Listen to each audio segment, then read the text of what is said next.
So we now turn back to the latest news from the Vatican. Pope Francis remains in critical condition at a hospital in Rome this morning, battling double pneumonia and experiencing the early stages of kidney failure.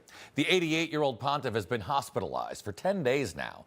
The Vatican says the Pope was able to rest and had a good night yesterday.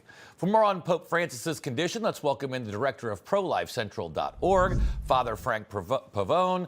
Good morning. It's great to see you, my friend. Good to see you, Mark. How are you? I'm doing well. So let's start with just your initial reaction to what we're hearing coming out of Rome and the Vatican about the Pope's health. Well, of course, it's always sad, especially, as Catholics, we rally around the Pope as a center of unity. And so our heartfelt prayers, fraternal concern and love go out to him, with prayers for his recovery and gratitude for all that he's done during his life serving the church. So what struck me was this morning was the first time in recent days the Vatican didn't say the Pope ate breakfast, he's up, they said he's resting. They really aren't known for transparency, so should we read into that?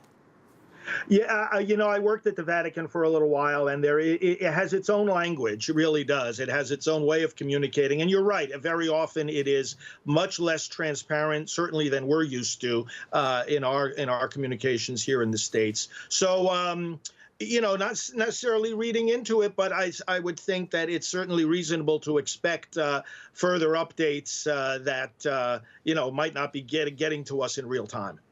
So, and while we all wish the pontiff a speedy recovery, a quick recovery, Pope Benedict XVI was the first pope in centuries to actually resign or kind of go into retirement because of his health. Would you see any situation like that with Pope Francis?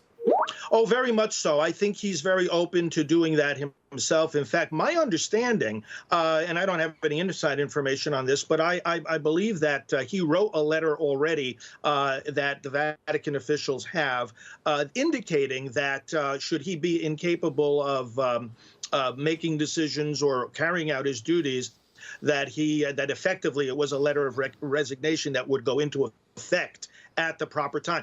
Mark, this is a funny thing about the Catholic Church, the way it's structured. We don't have provision in church law for a situation where a pope is incapacitated and cannot speak for himself. And because if that happens, all the acts of governance are frozen. Who's the bishop of this diocese? Who's the head of this Vatican agency? Everything gets frozen in time if the Pope is unable to consciously, freely act. So that's an important question that you're raising, and I'm sure the folks at the Vatican are trying to figure that out right now. And then another thing, though, of course, I have to express too the deep concern that so many within the Catholic community and outside the Catholic community have had about Pope Francis. In many ways, this has been a pontificate of confusion.